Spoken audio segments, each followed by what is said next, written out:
Moray eels do not brush or floss, which results in leftover flesh from their victims ending up lodged in between their multiple rows of razor-sharp teeth. These small chunks of carcass will remain stuck between their teeth until they literally rot away, however long that takes. As you can imagine, anywhere there is rotting flesh, there is going to be an aggressive amount of bacteria. A moray's bite does not have an electric shock or venom, but it is loaded with bacteria. So much, in fact, that a not properly treated bite wound will easily become infected and spread to the victim's bloodstream, causing septicemia or sepsis, which very often leads to death.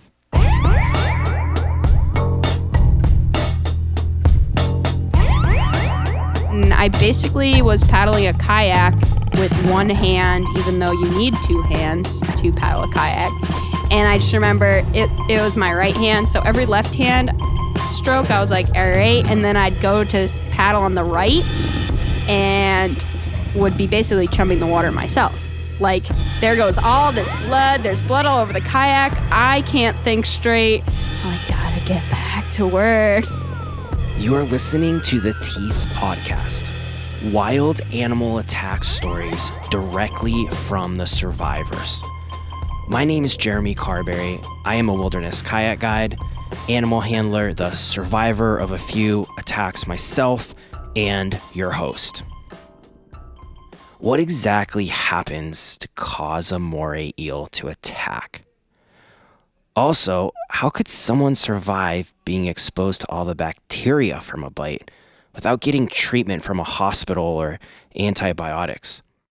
Well, I found the person who can answer these questions based on firsthand experience.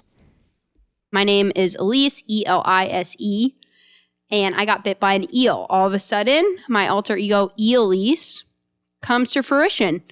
Like, it was meant to be. I was meant to be eaten by this eel. It's okay.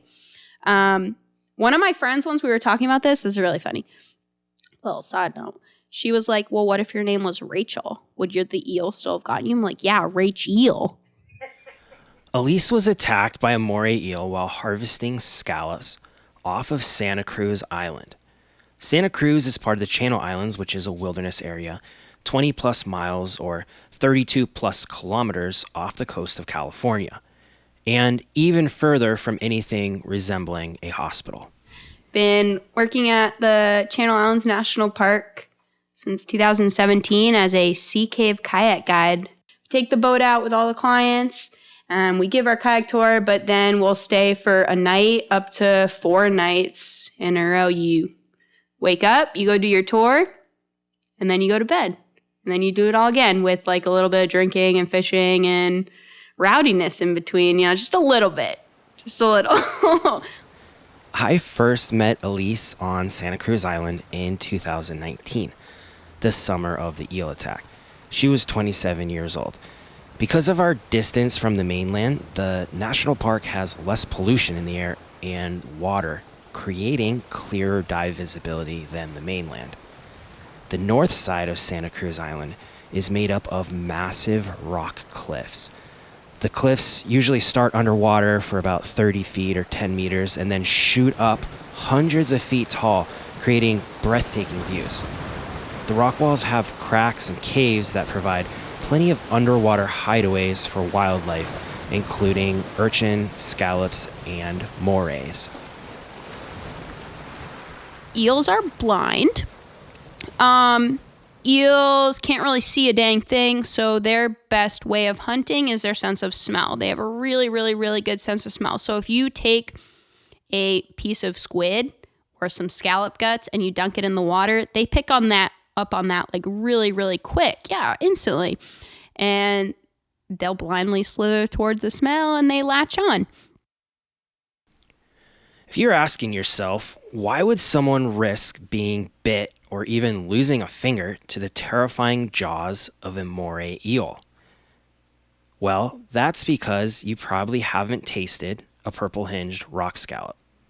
Most people have not. That's because you can't buy them in a store, restaurant, or anywhere. It's a recreational take-only species. The only way to get them is to get a fishing license and get into the water yourself. Is it worth the risk and effort? Even after the attack, Elise says definitely. Honestly, I'm a little hesitant letting you in on how good these scallops really are. But I'm going to because it's essential to understand Elise's motivation of being in the water that morning. This prized scallop species that Elise was going after has been analyzed by a professional taste panel at San Diego State University and compared to common brands of commercial scallops that you can purchase in a store or restaurant. By almost all criteria, Purple Hinged ranks superior. If it's not the most delicious thing I've ever eaten, it's in my top 5. Straight out of the shell and raw, the adductor muscle is so tender that you don't even have to chew it. The flavor is also amazingly not fishy or seafood tasting at all. There's a subtle sweetness to it that can't be compared to anything else. My favorite way to eat them is lightly seared in some garlic and butter, but they go good with just about anything. Tacos, scrambled eggs, grilled cheese, ramen, etc. Elise is not known as being particularly generous with sharing the scallops she collects, probably because of the effort involved in finding, collecting, and cleaning them. There's also a daily limit of 10. However, she's been very generous with sharing her knowledge, which is very rare among fisher people. With scallops, they have to constantly be underwater. They can't move like crabs, for instance. So you have to dive down and get them. The big ones that you want, like size of dinner plate sometimes, they're as far down as they can get.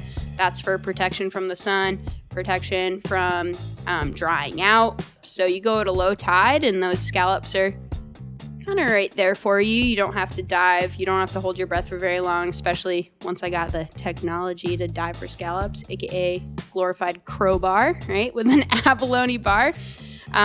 You go down, you see the scallop with its red lips. These are just rock scallops, so like wedged into the rock, and then come up, take a breath, go down, get it off the rock, and then you just put it in your bag. So I would not call myself a free diver, just a glorified snorkel scallop queen.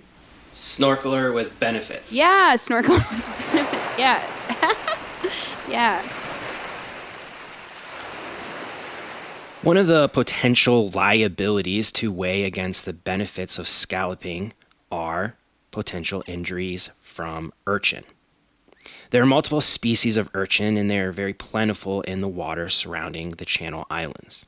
People have different reactions to the urchin injuries. The spines from different species also vary by length, size, sharpness, and venom. An urchin fisherman in the Channel Islands permanently lost the ability to make a fist after a bad urchin stab in his hand. I've personally ended up in the hospital once from urchin spines, but the scallop queen, Elise's body, has somehow evolved some kind of natural immunity to the spiny invertebrates. I don't wear gloves. I got a lot of urchin in my hands. Urchin are everywhere. And actually, I have a lot of in my feet, too. You kick them and the spine gets into you. Or when you have to pry these scallops off the rock, like there are urchin around. And the urchin aren't like scattering away. So sometimes when you're in there with the abalone iron with like crowbar to get the scallops off the wall, that pressure of you finally releasing the scallop from the wall, your hand smashes into the rock and the urchin, and the spines break off. It's one of their defense mechanisms, so you can't blame them. They break off into your body. Yes. Yeah, sure. Other than the very sharp urchin spines to be aware of, there are also moray eel teeth. Their teeth are distributed along 2 sets of jaws. One set of jaws that you can see as the moray is opening and closing its mouth, where you would expect to see the jaws of a eel, and another set of jaws further down the throat to hold prey in place and make it harder for that prey to escape. When morays latch onto something with all of those teeth, they usually roll their entire body repeatedly to rip off chunks of flesh, the same way an alligator or a crocodile does. Elise had never seen a moray eel underwater off of Santa Cruz Island leading up to the attack, but was very aware that they lived there and knew of the potential damage an eel can inflict. For scuba divers, for people who dive for scallops, for people who like dive down in general, to stick their hands into crevices or put their hand in the wrong part in the rock, and the eels, they get you and they literally take fingers off. Like, it's a very common ailment. Morays are nocturnal hunters, but are occasionally active during the day, especially if they smell something dead or wounded. Like sharks, they're an essential part of the ocean's cleanup crew and cut down on disease being spread by rotting animals. The California moray range from Point Conception to Baja, Mexico, and are the only species of moray that live off of the western coast of the continental U.S. So we know for sure that Elise was attacked by a California moray. Larger and healthier populations of moray eels are usually found in and around marine protected areas, which is exactly where Elise is hunting scallops. It's the very early morning of July 21st, 2019. We are on the north side of Santa Cruz Island. Us kayak guides refer to early morning missions that are not work-related as dawn patrol. In order to wake up before the sun, there has to be a really good reason. Low tide means less breath hold, so I can get to the big scallops faster. I have a picture of me and two of my coworkers, Ruby and Pat, before we went out. It's like tagged at 6:53 or something, and it's like, we're coming for you, scallops, and we look really tired, and the sun's just starting to come up. Elise is bombastic, energetic, and clever. She's like very good at entertaining people, and sometimes can seem like a clown, but usually she knows what she's talking about. Pat McCurry is Elise's friend and coworker who was with her throughout the entire ordeal that morning. Pat has had encounters with California moray eels before the morning of this incident. He recalls one instance after he had shot a fish and was preparing it. I was cleaning a fish over a little pool of water, and I had no idea there's an eel around. And as I was cleaning it, this eel appeared, and it just swiped the fish guts from right below my feet. That experience and others with moray eels left a deep down, mostly subconscious connection for Pat. And I remember like talking about uncomfortable feelings in my body, and my therapist asked me to like put them, like paint a picture with these uncomfortable feelings. And the like first image that popped into my mind was an eel. I'm pretty sure this would have been before the event with Elise. So yeah, eels for me like represent something super shadowy and untrustworthy, and that I can't fully comprehend like what they're thinking or feeling. Like they don't seem like a sentient being. They seem like they have some supernatural power or like something divine, maybe evil about them.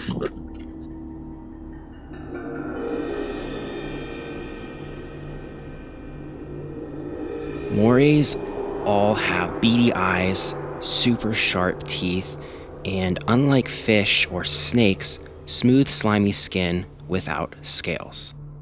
Since they don't have gill flaps, they need to constantly open and close their mouth to pull and push water over their gills, which adds to their terrifying demeanor. In order to legally collect scallops, you need to be outside of any protected waters.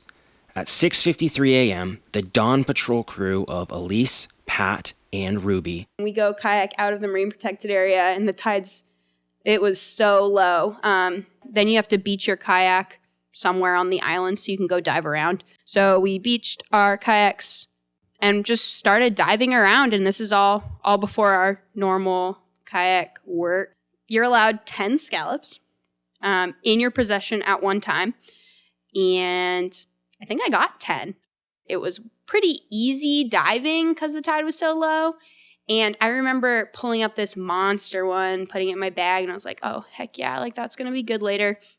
So step 1 of scalloping, you go outside the MPA. Step 2, you go pick up your 10 scallops, like I said, crowbarring them off the rock. You put them in your bag. Step 3 is actually getting the meat out of the scallop. If you think about a scallop that you've had like at a fancy restaurant or in a seafood dish, it's just a circular white disc. But there's a lot of other gunk around it that you have to... I'm putting that in the best way possible. It's disgusting. A lot of the gunk you got to get off of it. So we do that out of the water. And then you just, throw the guts back in. Kind of a weird ritual that I do when I go scallop diving. When I clean them, what I do is I get back on the beach and I kind of sort them. And I always save the biggest one for last because it's like the trophy. I was sitting on a pretty large rock, had my knife out, again, taking all the guts out and just throwing the guts pretty far. It's not like I just dump them at my feet, like that's gross. I get my last big one, and I remember taking the shell off, and it was like a really large disc. I was really stoked about it, and I looked over at my friend Pat, who was on the beach, and I was like, hey, I really want a picture of this, because it's big, and like, I don't know, you want evidence. And I take the scallop and I'm like, all right, I just want to give it one more dunk into 3-inch water because it had some sand on it. It still had like some vein on it. So I put it into the water and I remember something wasn't right and something felt weird and it hurt a lot. And I took my hand up out of the water. There's a 2-foot California moray eel attached to my hand. If you're picturing a 2-foot long snake, change that up. Moray eels are very tall and wide. Imagine a 2-foot long log with a lot of really sharp teeth. At this point, my brain was lagging. Straight up, I wasn't really registering what was fully happening. I knew it hurt a lot, and I knew this is not what your hand's supposed to look like, and I knew that it wasn't good, and that I needed to do something about it. And what are you supposed to do when there's an eel hanging on your hand? I don't know. You just shake it. And I was like, what? I just heard her scream. I think my thought was like, oh, she cut herself on something, because it was kind of like a shriek, I think. That could be interpreted in many ways. It wasn't like an oh my god, and then when I turned around and just saw this eel attached to her, I think I just had no thoughts. It was just my mind was blank and I was like, what? I couldn't even process it. I don't know what Pat was doing at this point. Not taking a video or a picture because that would have been sick. Pat, what the? Yeah, I think there might have been enough time to take a picture, but yeah, it would have had to have been very, very cat-like. But my biggest concern was I have an eel in my hand, so I was just shaking it, screaming. And the eel was just whipping back and forth, and it just didn't want to come off.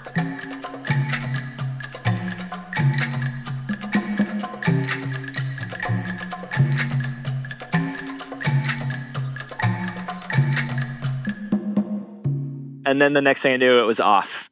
It flung away behind me. And I remember looking back at it and I was like, oh my God. And there's this eel just flapping around on the rock. For a split second, I was like, uh-oh, is it going to die? But my brain went automatically to, where's my scallop?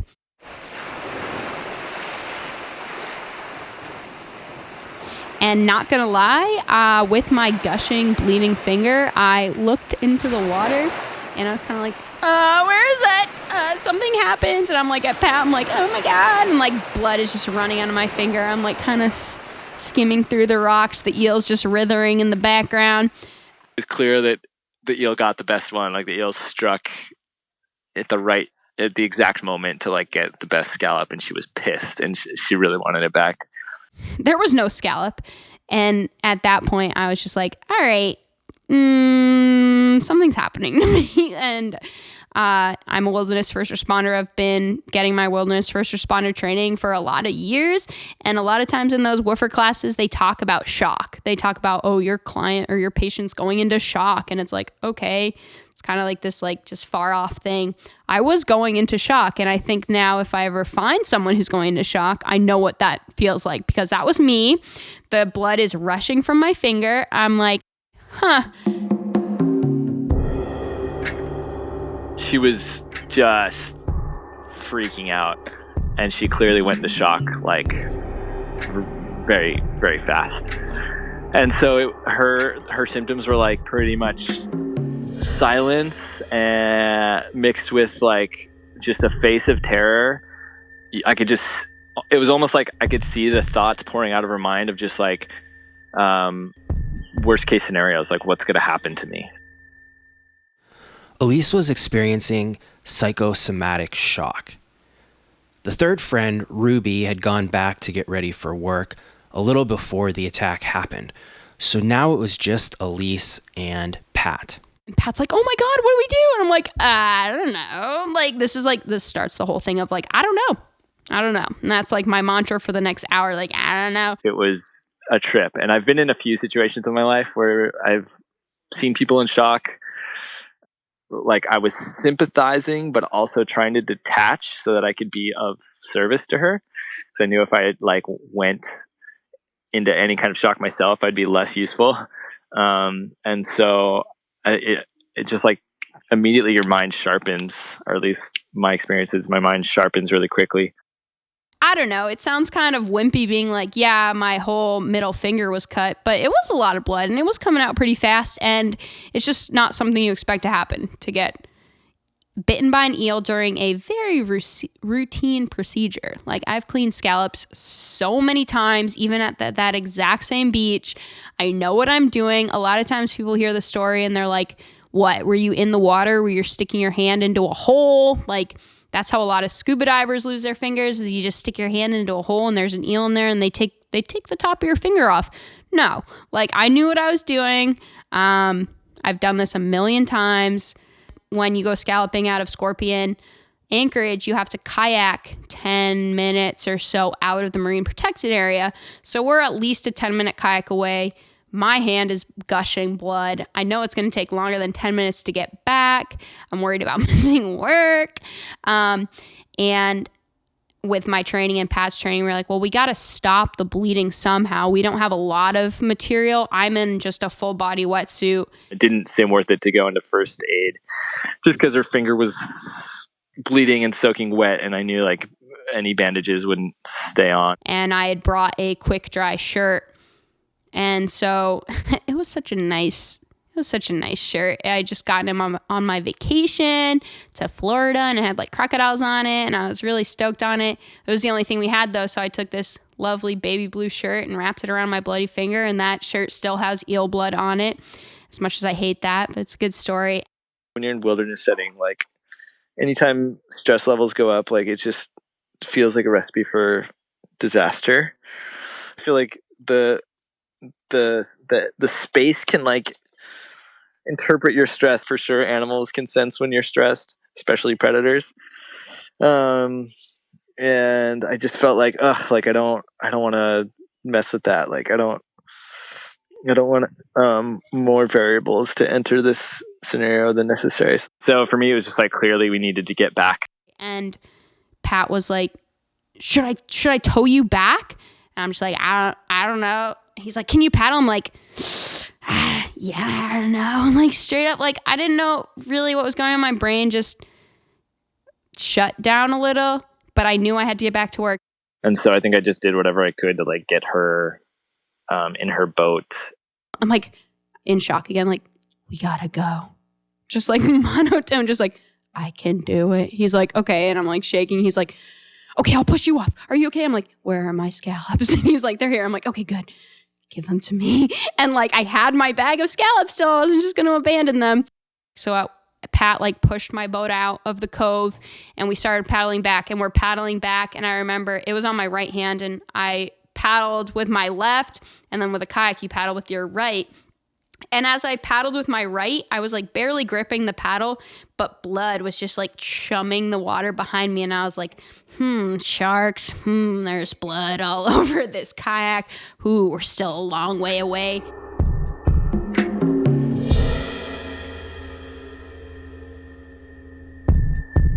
I mean, our kayak definitely had blood stains.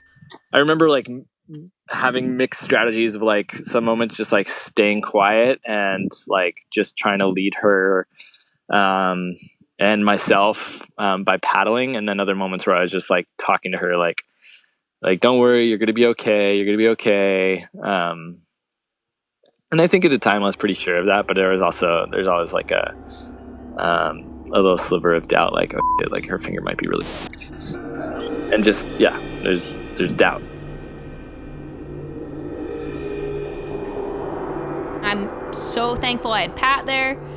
Just having someone being like, are you okay? Do you want me to tow you? I was like, no, don't tow me. Meanwhile, I'm just like leaving a trail of blood behind me. I don't know.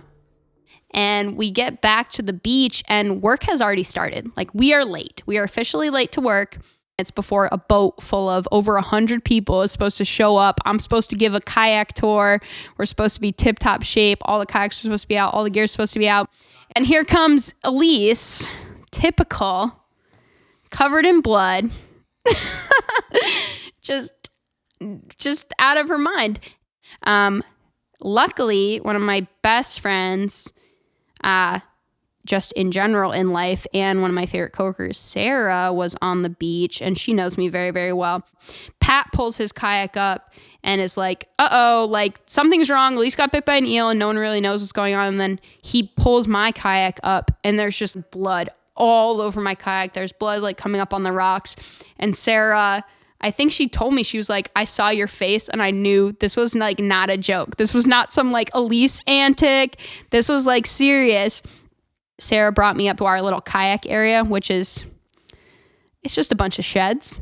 It's not a hospital. It's not even a nurse station, right? It's a bunch of sheds. We're on an island 25, 30 miles off the coast. Like, what are you supposed to do? And thank goodness Sarah's a smart girl and a really good wilderness first responder. Sarah irrigated it a lot. It was a really, really, really deep cut. At one point, she physically had to peel me out of my wetsuit because I just wasn't moving. I was just sitting there. And she was like, you're freezing right now. I'm like, I don't know. Like, straight up, like, I don't know. No, maybe. I don't know. She's like, yes, you are. Nah, it's okay. She literally sits me down, and I remember her, like, just stripping me out of my wetsuit. And I'm just like, okay. Like, because I couldn't do anything else. She was like, well, we got to put a paddle jacket on. I'm like, I don't like paddle jackets. She's like, just put this on. And there's a funny picture on my Instagram of me in this giant blue paddle jacket.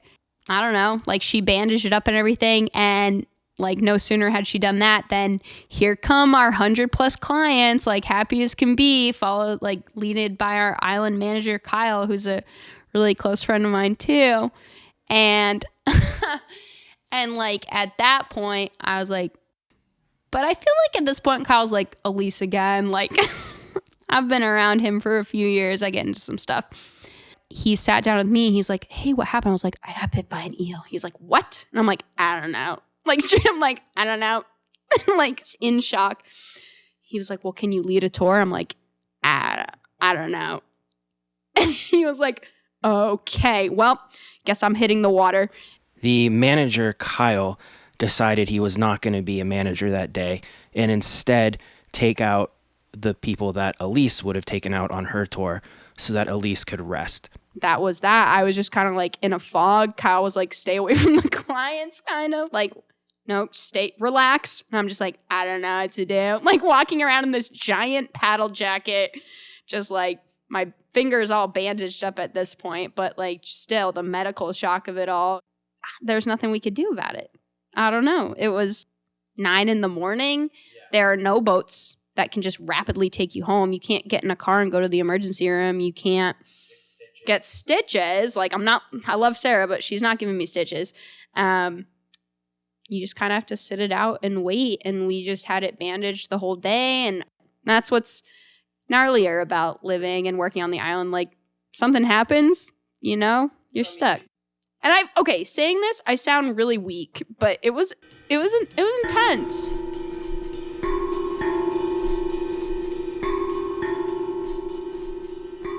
Okay, also by this point, everyone knows because the island's very small. All the boat crew know. All the boat crew knew. All the rangers knew. Half of the clients knew because I'm just walking around like I got bit by an eel. She wanted all the sympathy and glory she could get, which she deserved.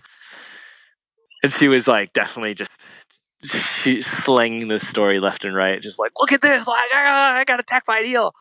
It was crazy. Just like classic Elise.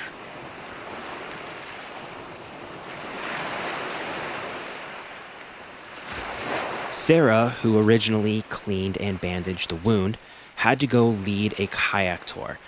And a few hours later, when she got back, she immediately checked up on Elise. She came back. She's like, how are you? I'm like, I'm good. I'm like, I don't know. And she was like, let's rebandage you. I was like, okay. And she did, and blah, blah, blah. The general rule for wilderness emergencies is that someone's life needs to be on the line in order to send out a rescue helicopter. This was not the case with Elise, so she had to wait with everyone else for the regularly scheduled afternoon ferry from Santa Cruz Island to Ventura Harbor on the mainland. It had been a full 9 or 10 hours after the attack that Elise finally got to the mainland and to a legit medical facility. I get to the mainland. I go to the urgent care because it's an animal bite and it was irrigated on an island. And they're like, oh, we can't take your insurance right now. I was like, nah, whatever, who cares? Like, bye. This is extremely frustrating. I'm grateful to live in this country, but our medical system needs to be evaluated. This exact same thing has happened to me multiple times. When a hospital or urgent care doesn't accept my insurance, they won't tell me a specific answer of how much it will cost, and if I really push, they will allude to it being in the thousands of dollars to check a laceration or whatever it is. Remember when I was talking about the risk of sepsis, an infection that moves to the bloodstream and can cause death? The survival rate of sepsis is only 60%, and it's not entirely out of the question for Elise, especially given the circumstances of the bite and not having it treated in a proper medical facility. It's been a really long day, and Elise decides to go home out of frustration. I would have too in this situation.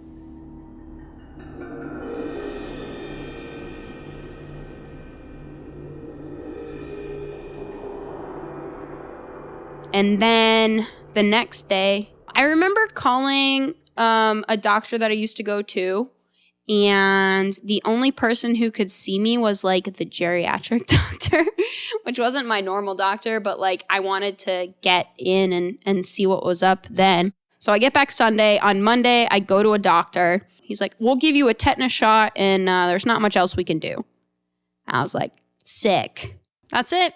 Send me on my way. Said, keep it clean. And I think I had a lot of schoolwork to do the next day, and that was that. 3 days after the attack, Elise's finger was not exactly properly healed up yet, but she was back on the island leading kayak tours. Yeah, by Wednesday, I was back at it with a cool story. And it's funny because a lot of times on the kayak tours, clients are like, oh, what's the gnarliest thing you've seen? What's the craziest thing that's happened on a tour? And I have a new answer to that question. From then on, I just had this, well, for a while, for a few weeks, I had this big gash in my finger. Just went on living until I went home for my family vacation.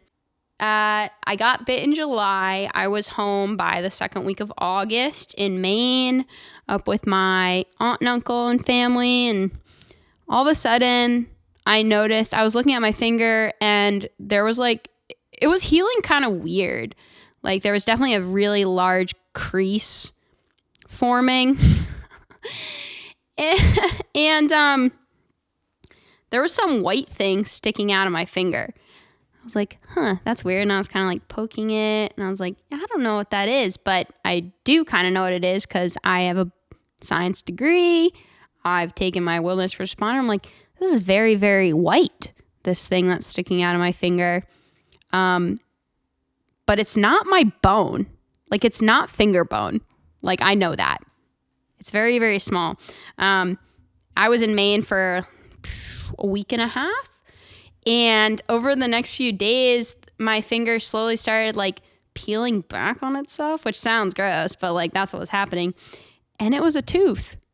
My aunt, she's a funny one. She was like, oh my God, it's an eel tooth. Let me pull it out. Let me pull it out. I'm like, it's not ready to come out. Like straight up, I was like I wasn't scared, but I was like a little nervous about it. Like I was like, yeah, that is not a part of my finger. That is a part of this eel. Like it is in me. And she's all like, let me pull it out. And I'd be like, no, not yet. And every day, like around 5 o'clock, she'd be like, let me pull it out. Let me pull it out. Let me pull the tooth out. I'm like, no. And then finally, I think it was either the second to last day or the last day we were in Maine. And I was like, okay, fine. Like, you can pull the tooth out. And she did. It was an eel tooth. Straight up. The tooth was lodged in Elise's hand for multiple weeks and miraculously didn't cause an infection. Elise credits her friends very thorough and multiple cleanings of the bite that day. Again, shout out to Sarah for cleaning it. No stitches, no infection, no antibiotics, just a tetanus shot. Sarah definitely deserves the gold medal of wilderness first response. If that doesn't exist, it should. Since the attack, Elise has definitely spent some time replaying exactly what happened that morning. The funny thing about eel teeth, though, is eels actually have 2 jaws. They have their first jaw, which is kind of like fangs, kind of more like a snake. And those first teeth, they are the attackers. They like snap down on. And then they have a second jaw full of very, very, very small razor sharp teeth. Like we're talking like maybe a millimeter, maybe 2. Like this is a very small tooth. And those teeth are used to like slash up whatever is in its mouth. So I had one of those slasher teeth. I think, in my scientific opinion, that the eel smelled the scallop, latched onto the big boy scallop with its big teeth, and then tried to, I was shaking it off at that point. It's freaking out. It's probably trying to like slash up whatever's left. And yeah, it left a part of itself inside me. And I do still have the tooth. It's taped to a sticky note. And I'm waiting for someone who will help me turn it into a ring. I really want to put the tooth in resin. And I really want to make a ring for my eel finger. So if you know any of anyone who makes jewelry, like seriously, I still have it in my room. Taped to a sticky note. It says eel tooth. Let's make it happen. Anybody listening who has those abilities or knows somebody who has those abilities, Elise will pay for your services. Reach out to Elise or me, and I'll pass your message along. I first heard of this story with a couple other guys, and after we heard the story, one of those guys said, if Elise was cleaning scallops, why didn't she just use the knife to stab the eel? Valid boys, I guess. But also, they weren't in that situation. No, and exactly, and that's what I was going to say. Like, until you have a 2-foot eel attached to your hand, you don't know. Like, yeah, like, yes, I did have a knife, but in the moment, I just felt this insanity pain, and I don't even know where my knife ended up. I might have not even had my knife in my hand at that point.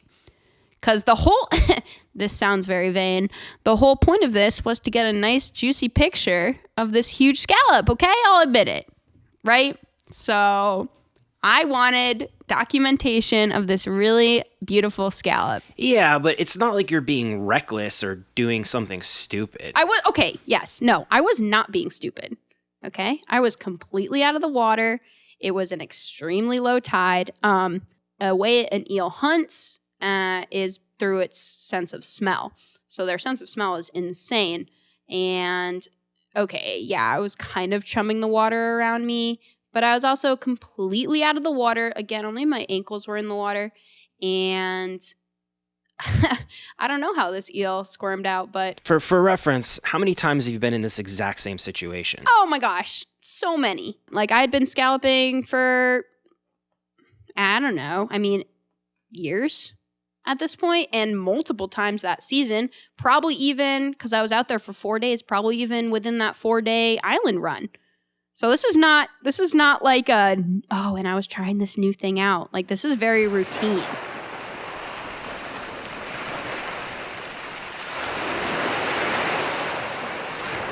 Other than Elise not dying from sepsis, my favorite part of this whole story is still that the eel got the biggest scallop Elise has ever found. But the scallops that the eel didn't get, Elise brought back to the mainland, prepared them, and even took a really beautiful photo of the bounty. If you want to see that photo and a few others of Elise before and after the attack, you can sign up for our email list at theteethpod.com. I've also posted a video I've never put up anywhere before of a California moray eel that went after me under the water in the exact same area. It's a short video, but it's really cool. It's possible it was even the same eel. As for Elise and her finger now, my nail's still really messed up. It's like growing out, but it's been, over 2 years at this point, and I have the little flap, but I also have a pretty significant like cut in my nail. So I think it really, really tore at my nail bed. I also like kind of don't want to get rid of my eel finger, my little nub, because it shows that it happened. Like, I feel like if I took the nub off, you'd have a little bit of a scar and I'd have just a really abnormally long nail. So I don't know. I think I'm attached to it. It's a cool story. I don't know. So I teach also. So I like having my nails done during the school year because you have your hand under the docu-cam a lot. You want nice nails. So I went to the nail salon and I was kind of anxious. I was like, well, I don't even know how they're going to deal with this. And the woman looked at my nail and she was like, what happened? And I'm like, I got bit by an eel. And she's like, what? And I'm like, an eel? She's like, I don't know what that is. And I had to like pull up a picture of her. I was like, this? She's like, and like freaks out, you know? And then when you get a gel manicure, I don't know if you know this because you're a dude, but they go in with like clippers and little wedges and like deal with your cuticle and stuff and like clip your cuticle. And I was like, please don't touch my eel finger. Like, I was so freaked out. It was still pretty fresh. Like a few months later, I was like, please don't touch it. Like, I was really, really scared about it. Now I get my nails done and I'm like, Dad, don't worry, I'll just hold it up for you. And I like literally like hold up the little flap and they paint under it and they're like, okay. But also I go to the same nail person now. So they know it. I show up, they're like, oh, Elise. And I'm like, yeah, what up?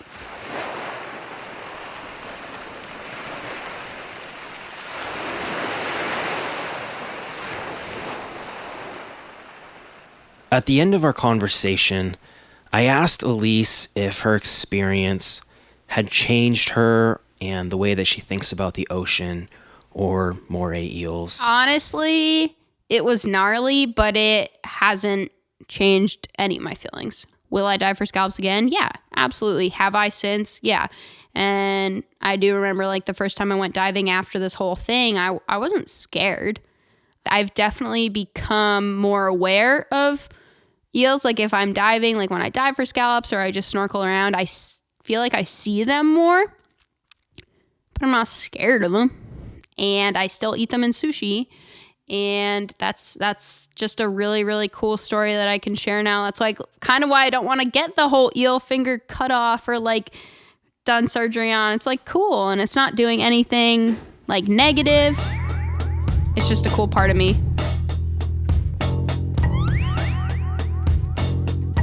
Elise is now spending most of her time sharing her love of the natural world as a science teacher, but still shows up on the island on a regular basis because, like her deformed eel finger, the island is just part of her now. The Teeth podcast music is by Davey Chedwigan and Joshua Lopez. Special thanks to my sister Alicia for her help in editing this episode, which was co-produced by Scott Neary and myself. I'm Jeremy Carberry. Will you do me a favor and reach out and let me know what you are liking and what you want more or less of from this show? We are still in our baby stages and can use any encouragement and or constructive feedback you have. It really makes a huge difference. I really hope you find some time to get outside today and observe some of the wildlife, while simultaneously keeping a safe and respectful distance. We don't need any more new guests. We have plenty of stories already lined up. Please don't invent a scenario where you get attacked and want to be on the show.